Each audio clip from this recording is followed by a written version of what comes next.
Good morning, everybody. Happy Tuesday. Hopefully you had a very nice night of sleep and you're ready to go.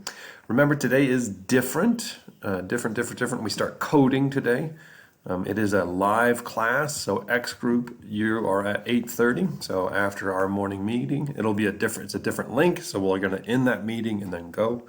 And then Y group, you are at 9 o'clock. Okay.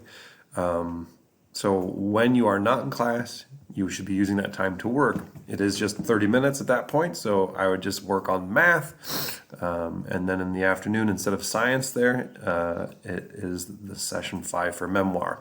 Obviously, you can do that at a different time if you like, but that is the schedule on how it is set up for both of you. So remember, maths, we should be assessing or getting ready for the assessment. The sooner you take the assessment, the better it is for you because you can get some feedback and work on that. And then big day today for memoirs. So check it out. It's a good one. Bye.